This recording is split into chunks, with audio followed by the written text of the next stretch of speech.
सुप्रभात ओडिशा आज भिडियो आपण को स्वागत। आसंतु जानिबा आज टॉप 10 गुरुत्वपूर्ण खबर।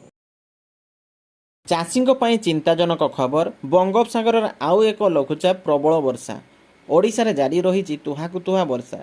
राज्यर प्राय सबु जिले में स्थिति बेहाल। किछि स्थान में चाष कार्य स्वाभाविक भाव जारी रही बेले आउ किछि स्थान में पानी जमी चाष कार्य प्रभावित होइछि। लघुचाप जनित वर्षा कारण चाष कार्य प्रभावित होइछि। बंगोपसागर लघुचाप प्रभाव में तुहाकु तुहा वर्षा जारी रही बेले बन्या आशंका देखादेलाणी।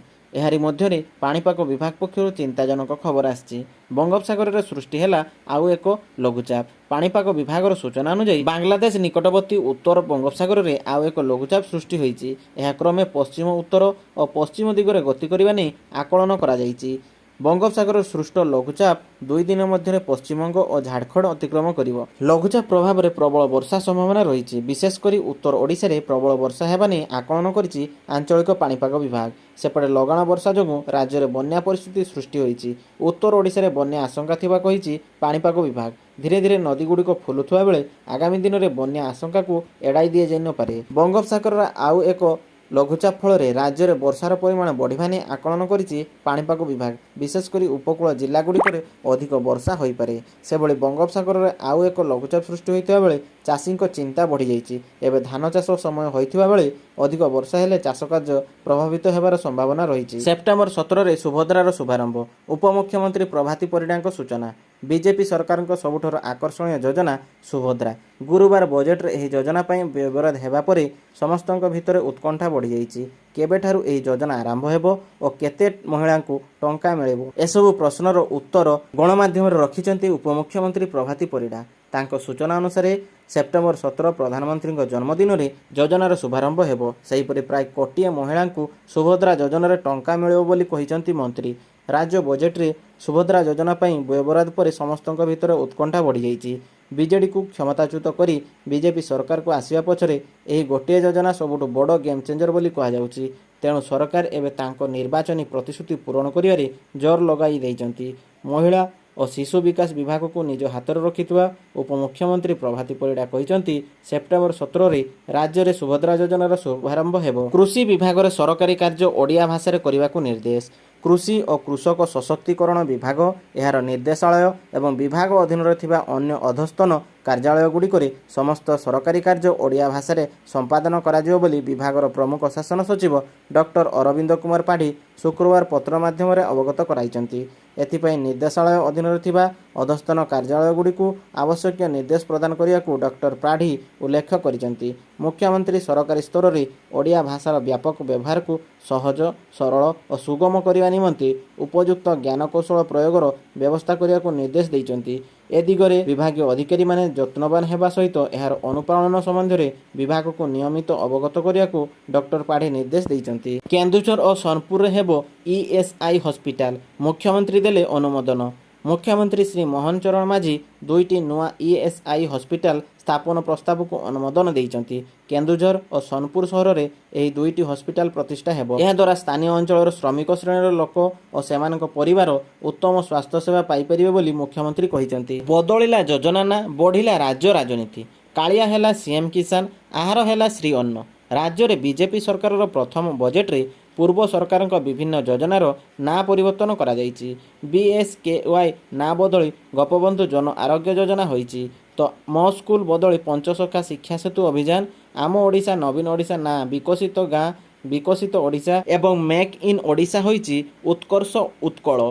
योजनार ना बदल को नहीं हिताधिकारी मध्य द्वंद्व बढ़ी बेले तेजी राज्य राजनीति। प्रश्न उठुची ना बदला पछरे कौन रही बीजेपी सरकार रणनीति। गुरुवार बीजेपी सरकार प्रथम बजेट रे बदली पूर्व सरकार विभिन्न योजनार नाम परिवर्तन सह योजनार वर्ष वर्ष धरी लाभ पाउथुवा हिताधिकारी मनरे भी द्वंद्व देखा देइछे। जेमितिकी बीएसकेवाई रो ना बदली गोपबंधु जन आरोग्य योजना होइछि। तेबे कार्ड बदलिबो कि नुआ योजनार रूपरेख बदलिबो कि केंद्रर आयुष्मान भारत योजना राज्य में लागू हेले उभय योजना किभଳି चलिबो। दुई योजना पई भिन्न भिन्न हिताधिकारी चयन हेबे कि एभଳି अनेक प्रश्न हिताधिकारी मनरे उठुछि।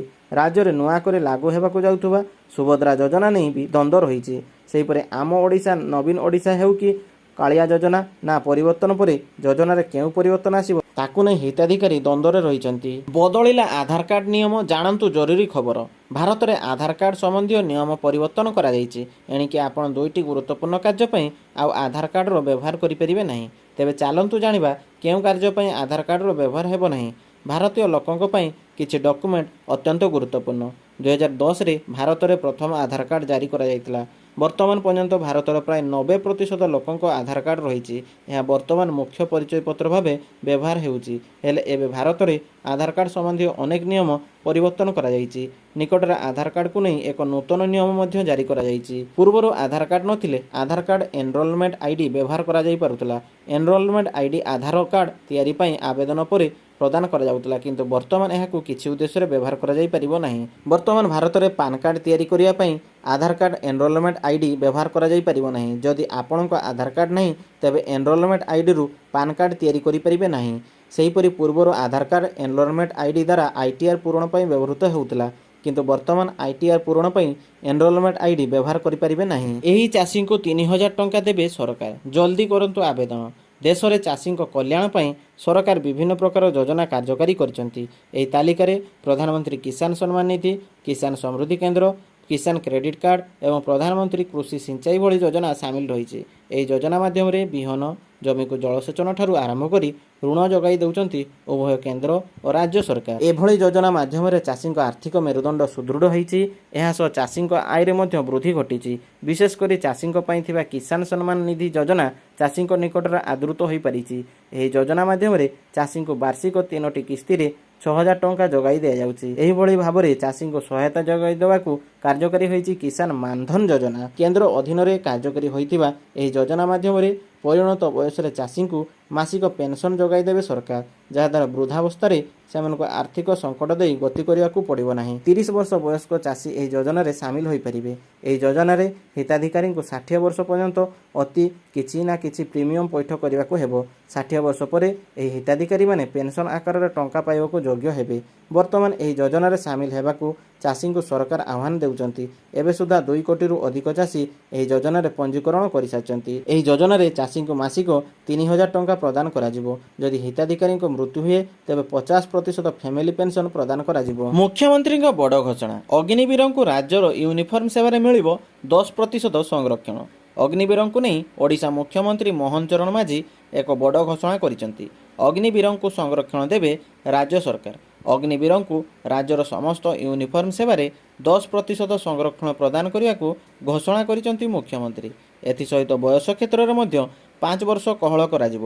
ଦିଲ୍ଲୀ ଗସ୍ତ ପୂର୍ବରୁ ବଡ଼ ଘୋଷଣା କରି ମୁଖ୍ୟମନ୍ତ୍ରୀ ମୋହନ ମାଝୀ କହିଛନ୍ତି, ଭାରତୀୟ ସେନାରେ ଯୋଗ ଦେଇଥିବା ସବୁ ସୈନିକମାନେ ଆମର ଗର୍ବ ଓ ଗୌରବ। ଆମର ଅଗ୍ନିବୀରମାନେ ମଧ୍ୟ ସେନାବାହିନୀର ଦକ୍ଷ ପ୍ରଶିକ୍ଷଣ ପାଇ ବିଭିନ୍ନ ସୁରକ୍ଷା କ୍ଷେତ୍ରରେ ଗୁରୁତ୍ୱପୂର୍ଣ୍ଣ ଭୂମିକା ଗ୍ରହଣ କରିବାର ଯୋଗ୍ୟତା ହାସଲ କରିଛନ୍ତି। ଅଗ୍ନିବୀର ଯୋଜନା ମାନ୍ୟବର ପ୍ରଧାନମନ୍ତ୍ରୀଙ୍କ ଏକ ଯୁଗାନ୍ତକାରୀ ଯୋଜନା। ଏହି ଯୋଜନାରେ ଦେଶର ଯୁବ ସମାଜକୁ ଦକ୍ଷ, ସାହସୀ ଓ ଯୋଗ୍ୟ କରିବାରେ ସହାୟକ ହୋଇଛି।